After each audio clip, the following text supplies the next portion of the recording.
Salam hörmətli müdavimlər, bu videoda ikinci bölmənin təkrarı sınağın izahına baxacağıq. Deməli, gəlin sualları birlikdə təhlil edib cavabı o cür tapaq. Aygün son dövrlərdə istifadə olunan texnoloji avadanlıqların əhəmiyyətini öz sözləri ilə izah edir. Baxın, son dövrdə baş vermiş hadisələri öz sözləri ilə izah edir. İzah eləməyim üçün gərək özüm anlayım ki, izah. Yəni izah etmək öz görən kimi burada baxın, öz görən kimi o dəqiqə dəyərləndirmək də götürmək. Burada münasibəti demir. Avadanlıq əhəmiyyətini demək üçün başa düşmək, dərk etmək, anlamaq lazımdır. Deməli olur anlamaq mərhələsi, dərk edib başa düşüb izah edirəmsə konseptual bilik.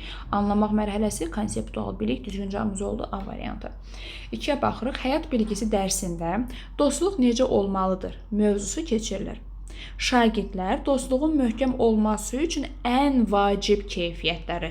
Dostluğun möhkəm olması üçün bir çox xüsusiyyətlər var, bir çox keyfiyyətlər var. Amma ən vacib keyfiyyət hansıdır? Məsələn, mən bir sıra keyfiyyətləri sayıram, amma ən vacibi, məsələn, deyirəm ki, dürüstlükdür.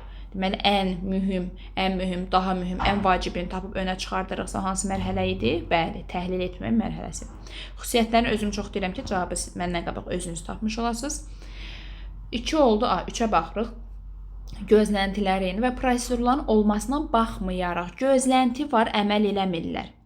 Prosedur var, əməl eləmirlər. Deməli, nə qoymalıyıq? Qayda qoymalıyıq. Qayda. Deməli, baxaq görə bunlar nəyə əməl eləmirlər? Sinif müzakirəsi zamanı daim bir-birinin sözünü kəsirlər. Deməli, müzakirə zamanı nə edirlər? Yəni, bir-birimizin sözünü kəsiriksə, bir-birimizə nə eləmirik? Hörmət eləmirik. O danışır, mən o fikrini qurtarmamış, mən öz fikrimi deyirəm. Deməli, biz bir-birimizə hörmət eləmirik. İndi hörmətlə bağlı nə qoyum? Gözlənti qoyum? Xeyr. Nə qoymalıyam? Qayda qoymalıyam. İndi hörmətlə bağlı gəlin bir qayda axtarıq. Baxın, düzgün cavab Y variantıdır. Bir-birinizə hörmətlə yanaşın, qaydasını qoymalıyıq. Gözlənti prosedur var. Əməl eləmirsə nə qoyurduq? Həmişə qayda qoyurduq. 4-ə baxırıq. Aşağıdakı strategiyalardan hansı valideynlərlə düzgün münasibət qurmaq üçün deyil? Baxın, siz burada mənfi bir cavab axtarmalısınız. Yəni, müsbət fikirləri çıxaq, çünki bu valideynlə münasibətə müsbət təsir edir. Bizə mənfi təsir edən lazımdır. Valideynlərlə empatiya qurmaq mənfi bir şeydirmi? Təbii ki, xeyr. Valideynlərlə empatiya qurmaq yaxşıdır. Özümü onun yerinə qoyuram, onu anladığımı göstərim. Bu yaxşıdır, bunu çıxdıq. Daim məxfilik, gizliliyi qorumaq lazımdır valideynlərlə ünsiyyət zamanı. Bu da yaxşıdır. Valideynlərlə əlaqə yaratmaqda israrlı olmaq lazımdır. Valideyn məni axtarsın, mən niyə onu axtarım? Deməli deyiləm. İsrarlı olmalıyam, təkidli olmalıyam, özümü axtarmalıyam. Bu da doğrudur. Valideynlərlə münasibət qurmaq üçün təşəbbüsü ələ almalıyam, israrlı, təkidli olmalıyam, təşəbbüsü ələ almalıyam. Bu da doğrudur. Müəllim-valideyn münasibətinin tənzimlənməsi mövzusunda bunların hər birini lövhədə yazmışdıq. Şagirdlərin fəaliyyətlərini ümumi müzakirə etmək üçün valideynlərin iştirakı ilə vaxtaşırı iclas keçirmək. Vaxtaşırı iclas olur belə baxanda, təbii ki, olmur. Vaxtaşırı iclas keçirsəm bu valideynlərlə düzgün münasibət qurmağa xidmət edirmi? Təbii ki, eləmir. Yanlış cavab Y-dir. Bir də iclasda şagirdlərin xüsusiyyətlərini demirəm də, iclasdan sonra hər hansı valideynə sözünüz varsa orada eləyirsiniz. Amma bütün valideynlərin içində ki, hər hansı bir valideynə övladı haqqında neqativləri, mənfiləri desəm, təbii ki, bu yaxşı olmayacaq. Növbəti dəfədən valideyn iclasa gəlməyəcək. Yanlış cavabımız oldu Y variantı. 5-ə baxırıq.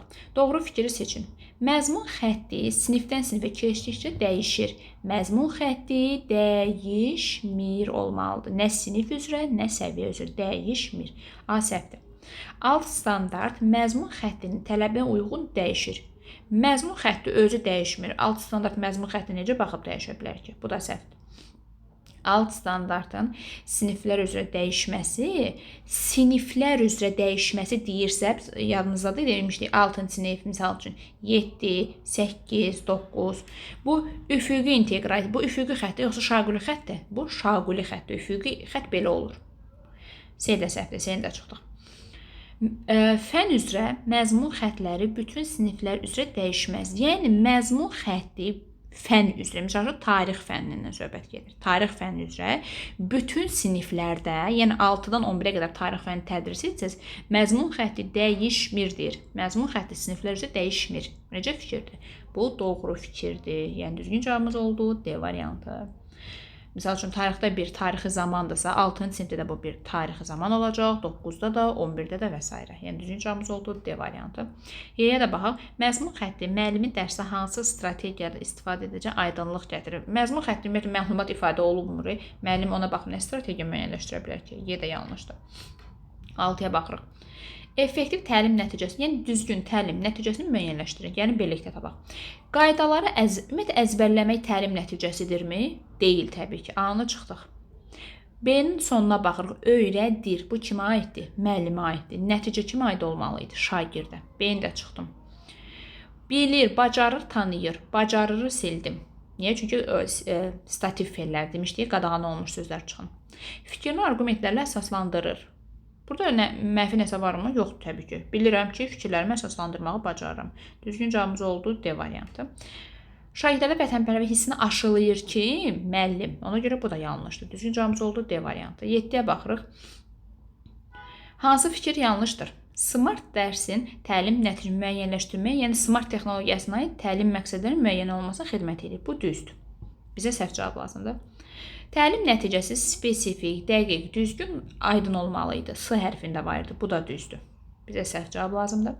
Bir dərs üçün müəllim nə qədər çox təlim nəticəsi müəyyənləşdirərsə, dərsi o qədər keyfiyyətli olar. Bu necə fikirdir? Bunu dərsdə də demişdik, lövhədə də yazmışdıq eyni bu fikri.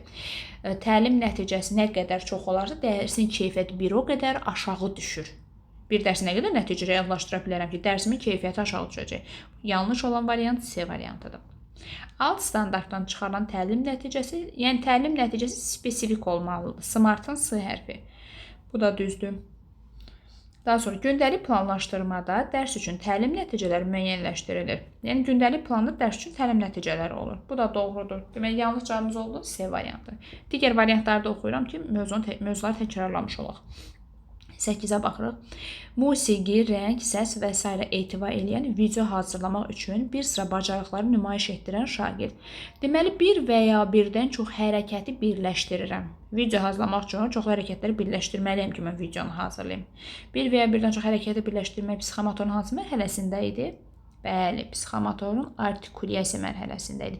Video slayd hazırlamaq, video çarx hazırlamaq artikulyasiyadır. 9-a baxırıq. Hansı fikir yanlışdır? Öyrənmənin həyatla əlaqələndirmə, yəni həyatla əlaqələndirmə həyat fənn üstüdür. Bu düzdür. Dərsin məqsədi dəqiq, aydın, spesifik olmalıdır, yəni S hərfi. Bu da düzdür.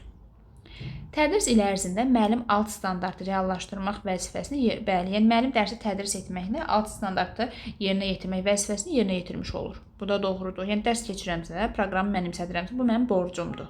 Bu doğru fikirdir. Hər hansı, çalışıram ki, cavabları daha çox aşağı variantlarda yerləşdirim ki, digər variantları da oxuyub təkrarlamış olaq. Hər hansı fənnin daxilində mövzular arasında yaradılan əlaqə, baxın, hər hansı fənnin, yəni bir fəndən söhbət gedir, mövzuları arasında, məsələn, biologiya fənninin fərqli mövzular arasında yaradılan inteqrasiyadır, fənn daxilidir. Hələ şərtində deyirdi, onsuz da fənnin içindəki fənn daxilidir, bu düzdür. Məsələn, biologiyanın fotosintez mövzusu ilə digər bir mövzusu, deyir, bu biologiyanın daxilindəcə fənn daxilidir. Bu düzdür. Bizə səhv cavab lazımdır. Müxtəlif fənlərin, tarix fənninin, biologiya fənninin məzmun xəttləri arasındakı əlaqə üfüqi inteqrasiyadır. Üfüqi inteqrasiya birincisi fənlər arasıdır, yoxsa fənn daxilinin növüdür? Üfüqi inteqrasiya fənn daxilinin növüdür. Fənlər arasının üfüqi şaqili deyə bir növü yoxdur. Yanlış cavab Y variantı oldu. Niyə yanlış oldu? Çünki müxtəlif fənlər deyəndə hansı inteqrasiya olur? Fənlər arası. Fənlər arasında şaquli üfüqi sözünü demişik. Biz baxın, burada üfüqi yazıb. Elə söz demişik, deməmişik. Üfüqi şaquli fənn daxiliyə aiddir. Yanlış cavabımız Y variantıdır. Ona baxırıq. Buzqıran strategiyasına bağlı hansı fikir doğrudur, düzü tapmalıyıq. Buzqıran nə deməkdir? Münasibəti mehribanlaşdırmaq, uşaqların bir-birini yaxşı tanıması üçün şərait yaradır. İndi gəlin, doğru olan axtarmalıyıq. Əsas məqsəd şagirdlərin müəllimi tanımasını təmin edir. Buzqıran strategiyasını tətbiq edirəm ki, şagirdlər bir-birini yaxından tanısınlar, məni yox. Ay səhvdir. Daha çox tədris ilinin əvvəlində tətbiq olunmalıdır. Bəli, buzqıran tədrisin əvvəlində tətbiq olunmalıdır. Kesinliklə tədrisin əvvəlindən mehribançılıq yaransa. Da qırğın dava olandan sonra mehribançılıq yaratmıram. Bu hadisəni olmamışdan qabaq edirəm. Düzgün cavab oldu B variantı. Yəni dərslərdən fərqli olaraq distant dərslərdə istifadə olunmur. Niyə? Onlayn dərslərdə yəni mehribançılıq lazım deyil ki, bu da səhvdir. Müəllim bu fəaliyyətə iştirakı tövsiyə edilmir. Busqran strategiya axı müəllim özü tətbiq eləməlidir. Uşaqlar mehribanlaşmalıdır. Bu da səhvdir. Şagird valideyn münasibətini tənzimləmir. Busqran strategiyası şagird münasibətini tənzimləyir. Y-də yanlışdır. 11-ə baxırıq. Hansı fikir yanlışdır, səhv olanı axtaracağıq. Şagirdin səhvlərini istehza, yəni lağa qoymaq, ələ salmaqdır. İstehza ilə təqdim edilməsi effektiv şagird-müəllim münasibətinin qurulmasına müsbət təsir göstərmir. Hətta düz deyir. Lağa qoysaz deyir uşaqlara, ələ salsaz, yəni müsbət münasibət olmayacaq deyir. Bu düzdür. Bizə səhv cavab lazımdır. Valideyn iclaslarının tez-tez keçirilməsi effektiv. Baxın, bunu görən kimi variantı götürüm, çünki cümlənin axırına baxmalıyıq. Valideyn iclaslarının tez-tez keçirilməsi effektiv şagird-müəllim münasibətinin qurulması müsbət təsir göstərmir. Bəli, bu da düzdür. Yəni hər dəqiqə iclas keçirsəz də deyir, bu sizin yəni münasibətlərinizin müsbət yöndə hərəkətinə şərait yaratmır. Dəqiqədə iclas olmur. Müsbət təsir göstərmir deyir. Bu da düzdür. Müəllim sinifdə davamlı olaraq kobud ifadələrdən istifadə etməsi, yəni kobudluq eləmək, kobud ifadələr səsləndirmək deyir, verbal bullyingdir. Verbal idi, yoxsa hansı bullying idi kobud sözlər demək? Bəli, bu verbal bullyingdir. Bu da düzdür. Bizə səhv lazımdır. Avtoritar üslubda şagirdlərlə müəllim arasında tərəfdaşlıq münasibət özünü göstərmir. Düz deyir. Avtoritarda qarşılıqlı tərəfdaşlıq olmur. Qarşılıqlı tərəfdaşlıq harda olur? Demokratik üslubda. Avtoritarda özünü göstərmirdir. Bu da düzdür. Şagirdlər anlamalıdır ki, müəllimlər arasında pozitiv münasibət onu göstərir ki, müəllimlər onun dostudur. Bu ya fikir olub, bunu dərsdə də demişdim, müsahibə mərhələsində verilən suallardan biri budur ki, müəllim şagirdin dostu deyil. Münasibətə müsbət qura bilərik, onları anladığımızı və s. empati hər şey olur, amma müəllim şagirdin dostudur. Fikri yanlışdır. Müəllim şagirdin dostu deyil. Yanlış cavab oldu Y variantı. 12-ə baxırıq. Dərsin başlama vaxtına 15 dəqiqə keçib. Müəllim yeni mövzunu izah edir. Şagirdlərdən biri sinifə daxil olur. Müəllim izahını dayandıraraq gecikən şagirdə tərəf yönlənir və gecikmə səbəbini soruşur. Variantlara baxmayın. Baxın, şagird 15 dəqiqə gecikib, daxil olur içəri. Müəllim deyir, sənə kim icazə verir, məndən sonra sinifə daxil olursan, niyə gecikmirsən? Deməli, sinifimdə nə yox idi? O hansı sinif idi ki, qapı döyülmürdü, sakitcə keçirdim içəri, dərsə qoşulurdum, yerimdə əyləşib dərsə qoşulurdum. Deməli, sinifimdə nə var idi? Prosedur var idi, gecikmə halı ilə bağlı. İndi sinifdə nə yoxdur? Bəli, gecikmə halı ilə bağlı prosedur yoxdur. Prosedurlarla bağlı adını da soruşmurlar, hətta prosedur. Baxın, C variantı. Prosedurlarla bağlı boşluq var. Hansı prosedur qoymalıydım? Dərsə gecikmə halı ilə bağlı prosedur qoymalıydım, amma qoymamışam. Ona görə uşaqla başlayıram. Niyə gecikmirsən? Uşaq gəlib qapını döyür, gözləyir ki, mən ona icazə verim, keçim, keçməyim deyə. Deməli, prosedur yoxdur sinifdə. 13-ə baxırıq. Şagird komandasının yüksək nəticə gözləyir. Komandam üçün, sinif yoldaşım üçün, qrup yoldaşım üçün, onun yüksək bal alması üçün könüllü şəkildə ona yardım etmək hansı mərhələdə idi? Bəli, dəyərləndirmə mərhələsində affektivdir. Düzgün cavab oldu B variantı. Bullyingin qarşısının alınması üçün hansı addım doğru hesab olunmur? Bullyingin qarşısını almaq üçün yaxşı bir addım deyildir bu.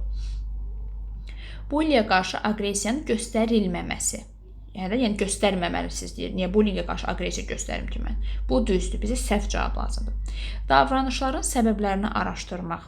Qarşısının alınması yollarına biri, yəni gəlib səbəbini araşdırım ki, görün bu niyə oldu? Bu da düzdür. Şəfqət və empati hissi. Müsbət cavablarda niyə səhv olsun ki bunlar? Sinifdə gözəl, yəni empati hissi olsa, şəfqət, mehribançılıq olsa, yəni bullyingin qarşısının alınma yollarından biridir. Busqran strategiyalarını valideynlərə tətbiq etmək. Bu, bullyingin qarşısının alınması yolu deyil. Busqranı valideynlərə niyə tətbiq edirəm ki, şagirdlərə eləyərəm, deyil? D variantı yanlışdır. Mənəvi dəyərlər aşılamaq bullyingin qarşısının alınması yollarından biridir. Müsbət cavablar qalsın, aidiyyatı olmayan cavab D variantıdır. 15-ə baxırıq. Diqqət mərkəzində olmağı sevir. Aha. Diqqət mərkəzində olmağı sevən kim idi? Introvert yoxsa ekstrovert idi? Bu ekstrovert idi. Cümlənin ardını oxuyuq. Eyni zamanda nəticə çıxarmaq üçün daha çox vaxta ehtiyac duyur. Bu introvert. Əvvəli ekstrovert, axırı introvert. İkisinin qarşılığı olanda cavab nə olurdu? Bəli, ambivert. Düzgün cavab oldu C variantı. 16-ya baxırıq. Doğru fikri seçindir 16-da. Məzmun standartı iki hissədən ibarətdir. Bilik, üstəgəl, bacarıq və ya fəaliyyət. Bir düzdür, biri götürün. Hətta imtahanda sürətli variant tapmağı yolları olsun. Bir olmayan variantları çıxırıq. Nə gözəl, hamısı birindən başlayır. Deməli, davam edirik. Biri götürürəm, bir düzdür. Alt standart sinifdən sinifə dəyişsə də məzmun etibarilədir dəyişmir. Yəni alt standart sinifdən sinifə dəyişir. Məzmun etibarilə dəyişmir. Bu da düz. Yəni bir fənnin alt standartıdır da belə baxanda. Alt standart sinifdən sinifə dəyişir. Məzmun etibarilə də dəyişmir. Bu da düzdür. Yəni ikini də götürürük. Məzmun xətti sinifdən sinifə keçdikcə dəyişir. Məzmun xətti nə sinif üzrə, nə səviyyə üzrə ümumiyyətlə dəyişmir. 3 olan variantları çıxırıq. Variant avtomatik nə oldu? Y variantı. Görürsünüz necə sürətli variant tapdıq. 2-ni götürürəm. 3-ü götürmədim çünki məzmun xətti dəyişmir. Dəyişir yox, dəyişmir olmalıdır. Ona görə 3 də səhvdir, götürmürəm. Alt standart məzmunun davamlı, dəqiq, düzgün, aydın inkişafına şərait yaradır. 4-də götürürəm. Məzmun xətti fənnin məzmunun, yəni məzmun xətti fənnin istiqamətini müəyyənləşdirir. Bu da düzdür. Hər fənnin özünün məzmun xətti var idi. 1, 2, 4, 5 düzgün cavab oldu. Y variantı 16-da. 17-yə baxırıq. İctimai nəqliyyatdan istifadə zamanı təhlükəsizlik qaydalarına riayət edir. Qaydaları bilirəm. İndi ictimai nəqliyyatdan istifadə edəndə qaydaları yerinə yetirirəm. Məsəl üçün, müəllim bizə öyrədib ki, ictimai nəqliyyatdan, maşından, avtobus, metrodan istifadə edəndə tutulacaqdan tutun, kəməri taxın və s. Bilirəm, indi yerinə yetirirəmsə, öyrəndiklərimi nə edirəm? Bəli, öyrəndiklərimizi tətbiq edirik. Düzgün cavab oldu B variantı. 18-ə baxırıq. Yanlış fikri müəyyənləşdirin deyir 18-də. Təlim nəticəsi aydın, dəqiq, düzgün olmalıdır, spesifik olmalıdır. Bu düzdür. Bizə yanlış cavab lazımdır. Biz səhv axtaracağıq. Təlim nəticəsi elə müəyyənləşdirilməlidir ki, bilik, bacarıqlar, qiymət, yəni ölçülə bilən olsun. Təlimdə smartda hansı səhv idi? M hərfində deyirdik ki, M ölçülə bilən olmalıdır. Bu da düzdür. Təlim fəaliyyəti də təlim nəticələrə uyğun, yəni fəaliyyəti müəyyənləşdirir ki, nəticəyə baxmalıydıq geriyə planlamada. Bu da düzdür. Öyrənmə fəaliyyəti qiymətləndirmədən əvvəl gəlir. Hardan əvvəl gəlir? Geriyə planlama 3 dənə addım vardı. 1 nəticə idi, 2 qiymət idi, 3 də nə idi? Təlim fəaliyyəti. İndi D variantında deyək ki, fəaliyyət 3-cü başlıq. 2-cidən əvvəl gəlir. Necə əvvəl gəlir? Sonra gəlir. Deməli, yanlış cavabımız oldu D variantı. Təlim fəaliyyəti dərsin məqsədinə çatmaq üçün keçirilən vasitələrdir. Yəni, fəaliyyət nəticəyə çatmağa xidmət edən yol vasitədir. Bu da düzdür. Yanlış cavabımız oldu D variantı. 19-a baxırıq. Müəllim intellektual baxımından zəif şagirdi müxtəlif kobud sözlərlə ələ salır. Kobudluq eləyirəm, ələ salıram, lağa qoyuram, uşağa istehza ilə yanaşıramsa, bu hansı bullying idi? Bəli, bu verbal bullyingdir. Düzgün cavab oldu A variantı. 20-yə baxıram. Sinif qaydaları haqqında hansı fikir doğrudur? Yəni, düzü tapmaq lazımdır. Qaydaların sayı mümkün qədər çox olması tövsiyə olunur. Xeyr, qaydaların sayı 3-5 olmalıdır. Çox olanda uşaqlar özlərini çərçivələnmiş hesab edir. A-nı sildim. Qaydaların sayı az olması sinifi çərçivəyə salır. Xeyr, qaydaların sayı çox olanda, indi bu dəqiq dediyim fikirdir. Qaydalar sayı az olanda niyə çərçivəyə salmış hesab edeyim ki özümü? Qaydalar çox olanda uşaq deyir, onu eləmək olmaz, o gör nə qədər qayda var, uşağı artıq çərçivəyə salmışam. B də səhvdir. Qayda pozuntusuna yol verən şagirdi cəzalandırılması tövsiyə olunmur. Niyə qayda pozuntusu eləyəndə uşaqlara müəyyən cəzalar verirdik də, uşağın adını lövhəyə yazırdıq, kart göstərirdik və s. Bu da səhvdir. Qayda pozuntusuna şərait yaradan şagirdlərin şəxsiyyətini tərifləmək tövsiyə olunur. Qayda pozuntusuna şərait yaradan şagirdlərin şəxsiyyətini tərifləmək tövsiyə olunur. Niyə uşaq qayda pozuntusu eləyibsə, mən bu uşağın şəxsiyyətini yox, gördüyü işi ilə bağlı verməliyəm. Və qaydadan pozuntusu uşağı niyə tərifləyirəm? Bu da səhvdir. Qaydalar tərtib olunmasına şagirdlərin də iştirakını təmin etmək tövsiyə olunur. Bəli, qaydalar şagirdlərlə birlikdə hazırlanırsa daha yaxşı olardı. Sayı 3-5 olmalı idi və s. Bu da qaydalar haqqında məlumatlar. Deməli, ikinci bölmənin təkrar sınağının izahına baxdım. Ümid edirəm ki, hər birinin üçün faydalı oldu.